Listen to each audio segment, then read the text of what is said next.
Hello and welcome to a new episode of GrowthFit interview series by CustomFit.ai.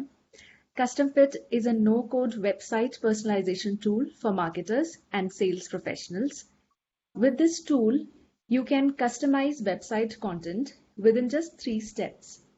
Download the Chrome plugin, customize your website content, and generate shareable links. We are so excited to have with us Ronnie Wexelman. He's joining us from Israel. He's the VP of Marketing at Optimove. Optimove is the leading CRM marketing hub, empowering brands to create and manage large-scale customer-led journeys. It's my pleasure to welcome you, Ronnie, to this new season of GrowthFit series. You were recently promoted to the VP marketing position. Many congratulations on that. Thank you very much, and it's a pleasure to be back for season two. Right. So, in season one, we had a very interesting discussion about different aspects of branding and marketing. So, once again, we want to continue that discussion further, and hopefully, we'll be able to hear a lot of insights from you regarding product marketing and learn from you. Let's go. Let's get it going. Yeah. So now, since you are handling a lot of roles in product marketing now, so I just wanted to know what is your go-to mantra for SaaS marketers, for SaaS marketing? I think that it has to be one problem at a time. Sometimes it doesn't matter if you're in product marketing, if you're in growth marketing, if it's content. There's always, it seems like a tsunami of problems coming your way. You just have to, be able to figure out what is the one problem that's the most acute one to that specific moment, and trickle it down as you go to the rest. Unfortunately, we haven't discovered as humans how to solve multiple problems at once. We only have two pair of hands, one brain, two eyes, etc. So it kind of becomes a bit complex. And even if you have a team, you still want to be able to kind of say, okay, this is a priority, this is a problem we're solving first, this is a problem we're solving second, or this is a challenge, not necessarily a problem. This is a challenge we're solving first and second, and going from there and moving on. So trying to kind of like see the whole picture and saying this is what we have to focus on today or in the next few hours or in the next week, depending on, what you're trying to achieve. Right, right. I think every marketer can relate to that because there are so many aspects of marketing, and on a day there can be so many things on one's plate. So to actually prioritize those things is a challenge in itself, right? So if you solve that problem of prioritizing, I think a lot of things fall into place, right? So I want to get on to the lead nurturing part of marketing. So what are your strategies for lead nurturing? Yeah, I think that, the classic things work well. I think it really depends, first of all, on the strategy that your company is taking on, which can depend a bit on the stage your company is at. If you're a very early stage startup, then you're probably, you know, not very early stage, but you're in a stage where you're trying to grow as a startup. You're probably trying to start generating leads. You might be doing paid acquisition, right? And you want to have this kind of like one or two lead magnet assets that allow you to capture good quality leads, and then you want to have kind of like some kind of nurturing flow, right? You want to spread the net as far as possible, and then as your nurturing flow goes on, you're kind of like funneling people through the funnel, right? And staying with the ones that are more relevant for your sales team to approach or for them to buy.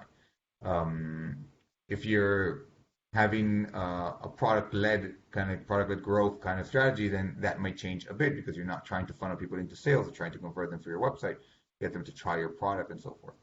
For us, which we are a bit of a more mature company, we right now go to market in an ABM focused manner.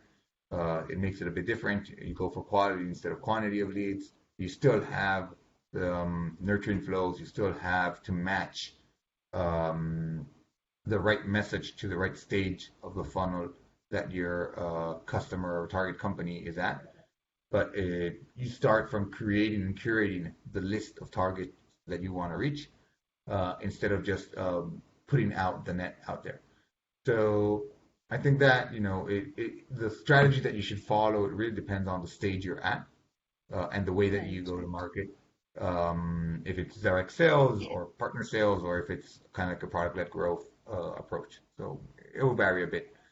Um, we've seen a lot of success in the ABM centric approach. Um, but yeah, it might not be right for every company. It depends where you are. Mhm.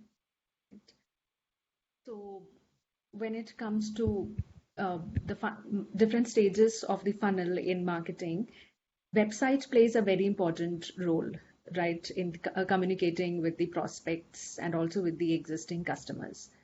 So let's imagine you are given a task to drive traffic to a particular website.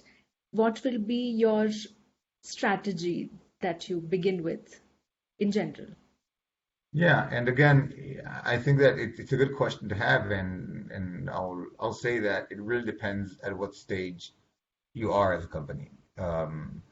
If you're an early stage company and your website doesn't have domain authority, it's going to be very difficult to rank high for SEO keywords, right? So you might want to try to acquire some traffic through for paid, right, or for partnerships with other brands or with blog writers that your audience might Okay.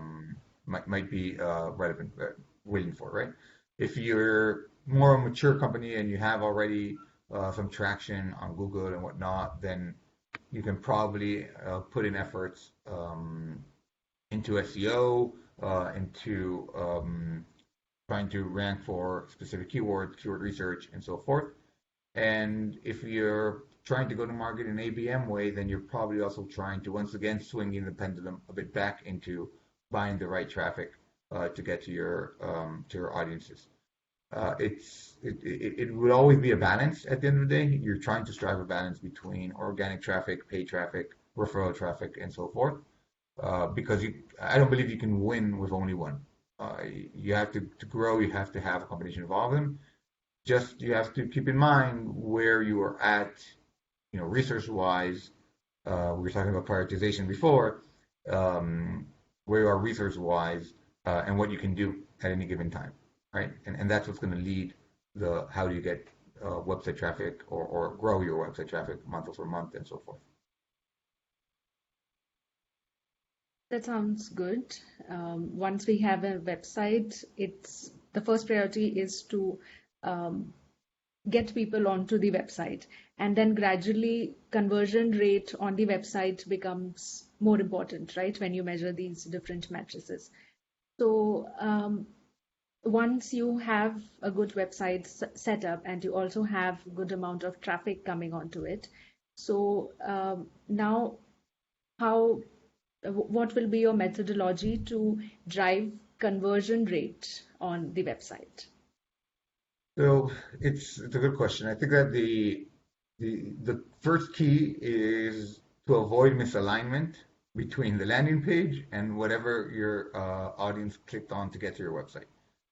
So unless they're basically typing optimove.com into their browser and kind of like reaching our homepage, you have to assume that the audience has reached you by either clicking on some link anywhere. That could be social, a paid ad, it could be another website, or via search. And under that assumption, what you always want to do is you want to optimize that matching between the person's click and the landing page where the person is arriving at. There's too many occasions where that doesn't happen, even for very mature brands.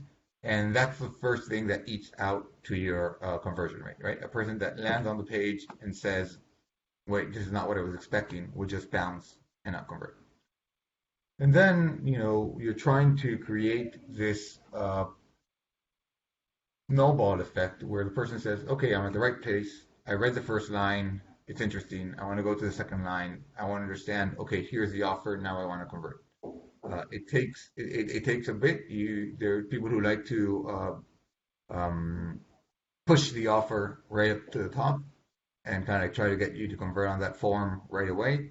Um, I don't know if it's the best practice. I prefer kind of trying to give you a bit of more content and more value before I try to entice you to convert. So, I don't know. People would say that both work. It depends on your audience and what they're used to doing and how they're used to having it.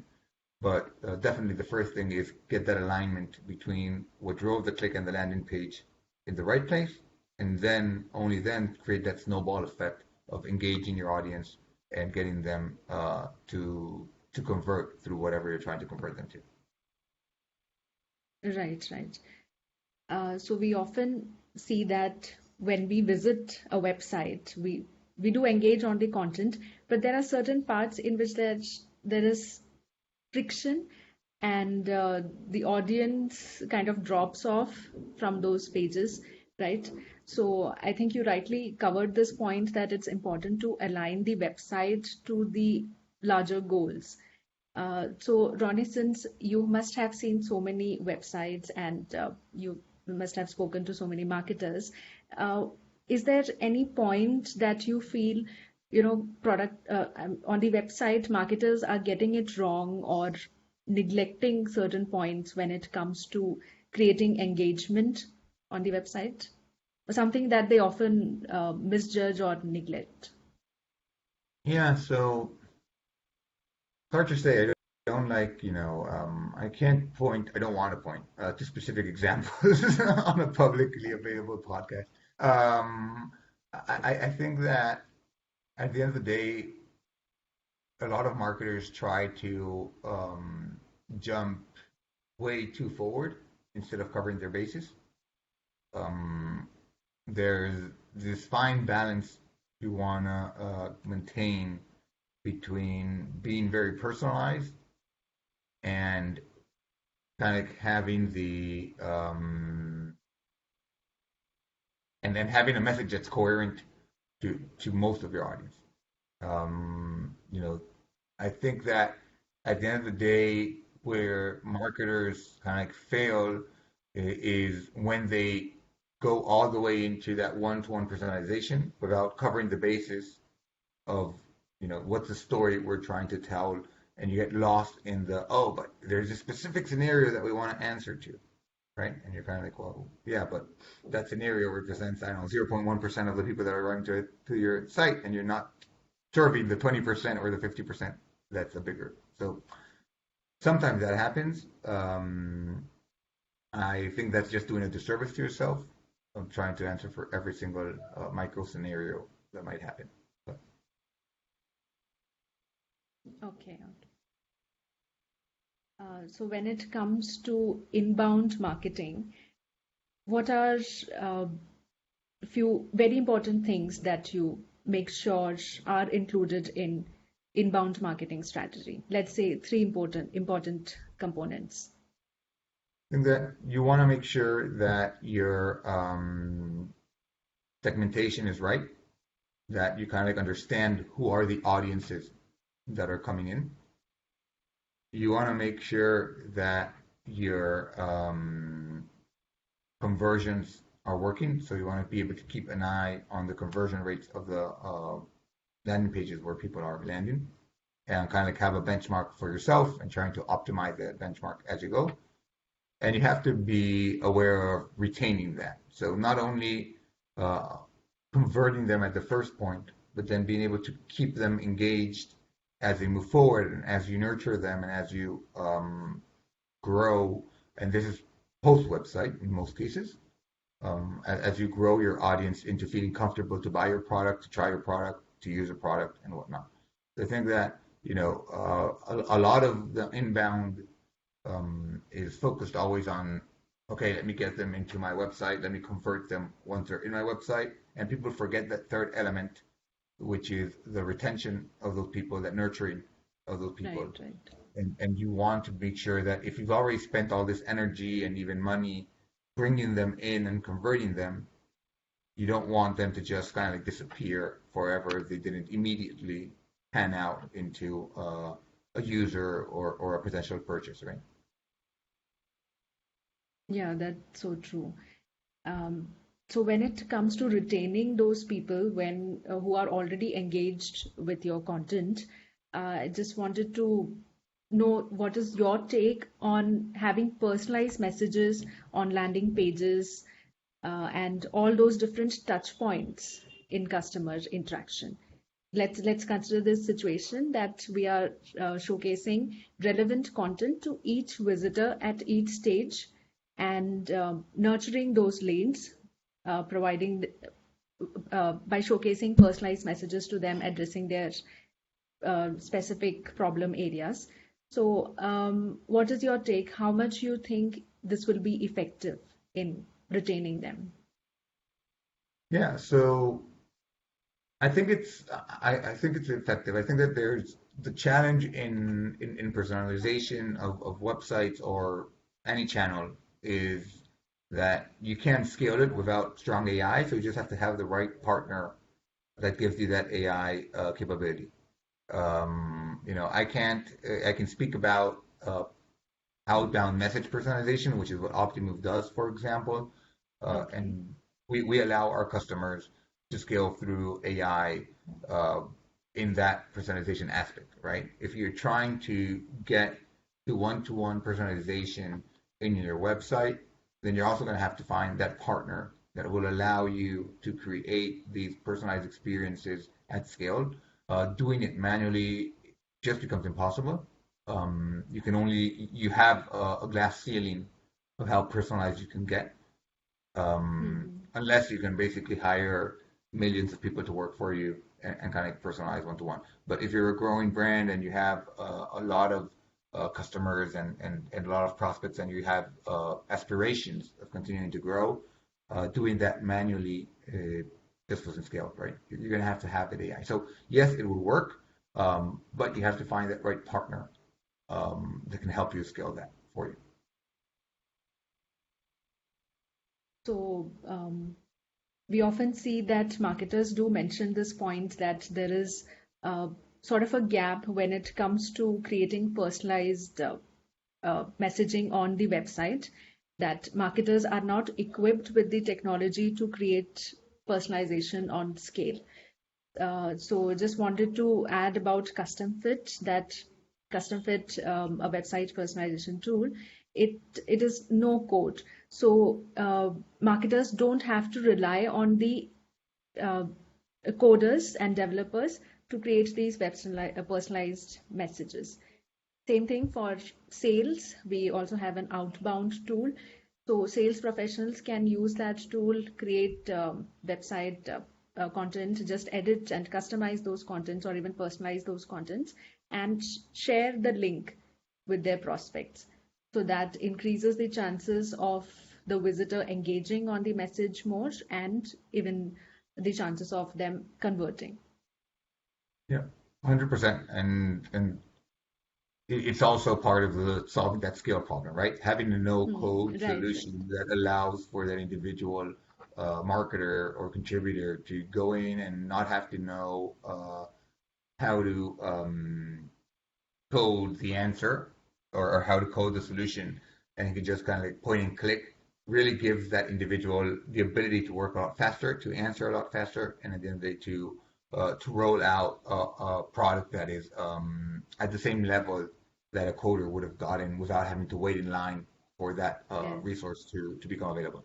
So definitely a welcome addition to the toolset for sure. Yeah.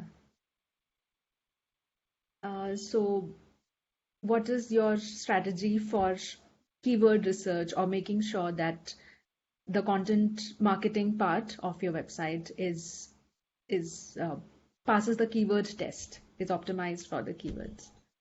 Sure. So I think that today there are so many tools out there that one help you understand what keywords are valuable for you.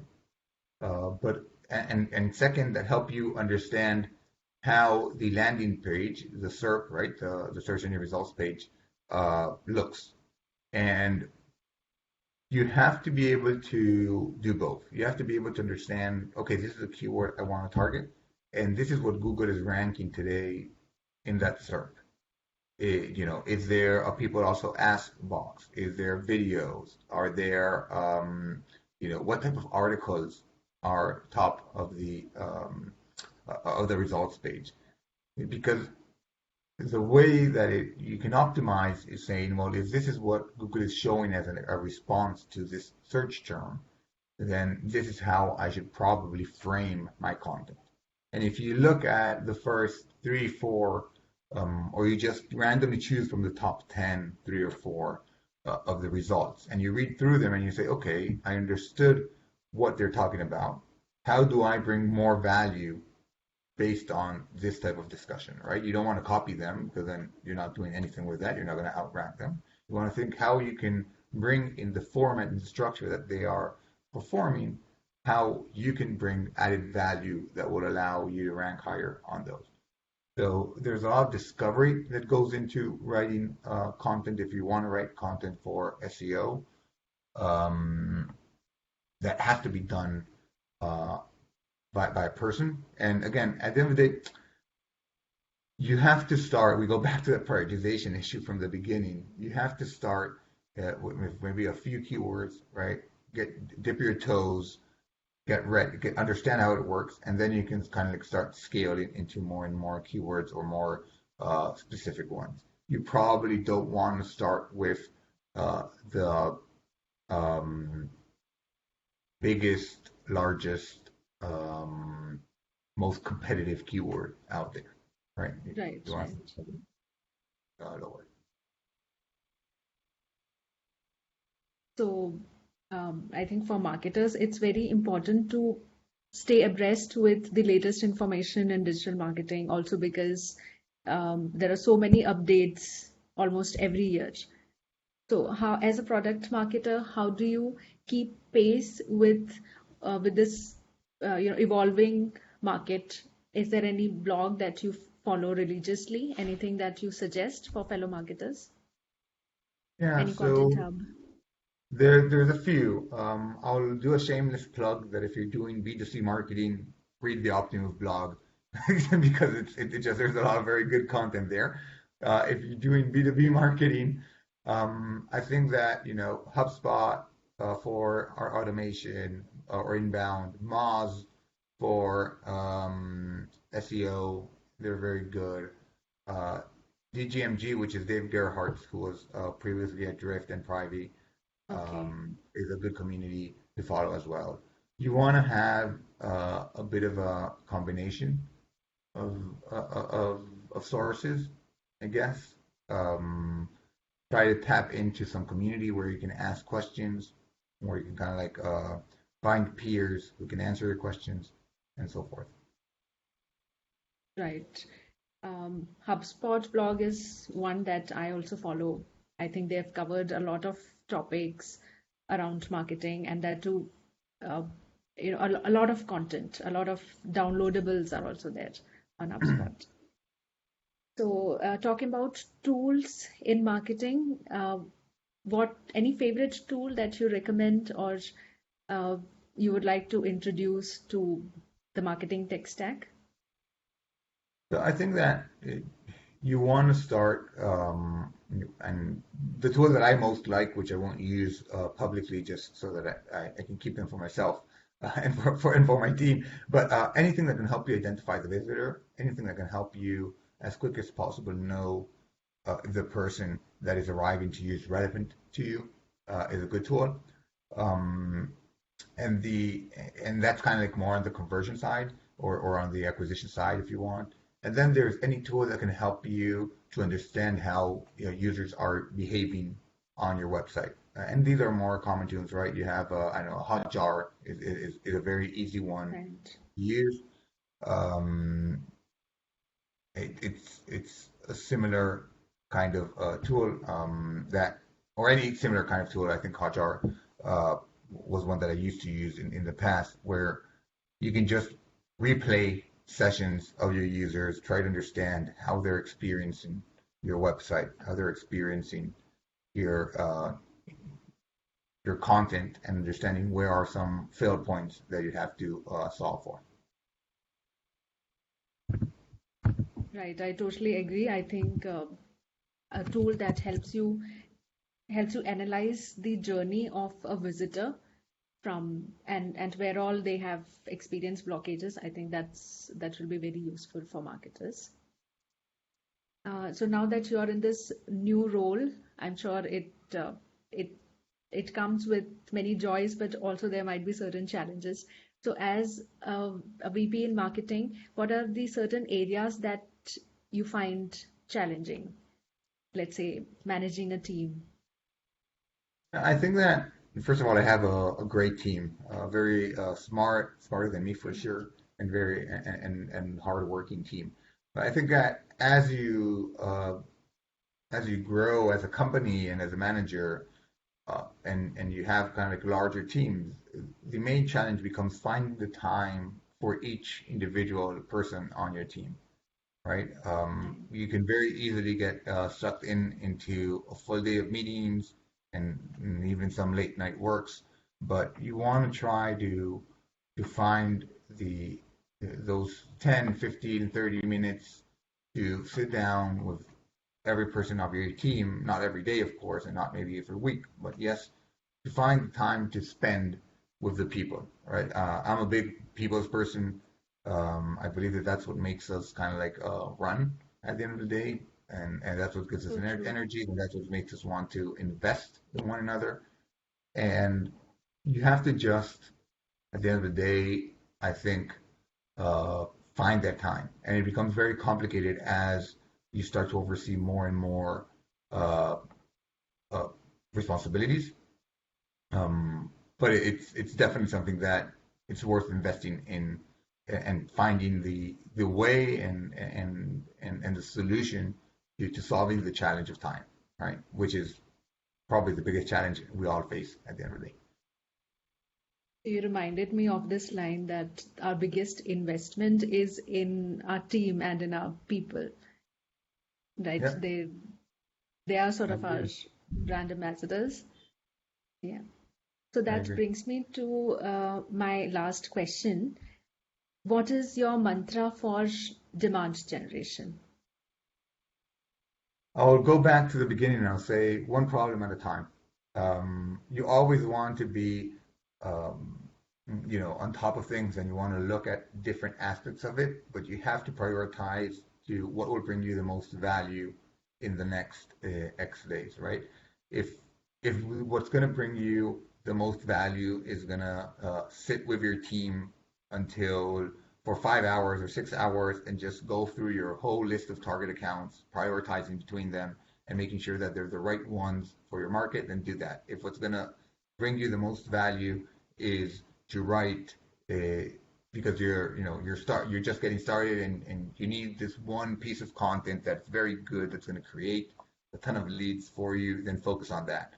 You want to find what is the thing that can bring you the most value against, and probably in the least amount of time spent or resources spent, and focus on that one. And then you want to move on to the next. Uh, Trying to do too much without focus and without proper planning at the end of the day will harm your output and will harm the quality of the output that you're putting out there. So, in my opinion, it's just getting everybody focused, understanding what are the priorities that have to happen, and making sure that you hit those priorities. So that was an important piece of learning for me when you said that it's very important that you prioritize and also plan accordingly. Otherwise, a lot of efforts that one puts in, we may not be able to drive the desired results from them, right? So, with that, on that note, we have come to the end of this session. So, thank you, Ronnie, for joining us and sharing your insights with us. Once again, it was very interesting talking to you. Thank Thank you. you. My pleasure. My pleasure. Thanks for having me. The pleasure was all ours. Thanks.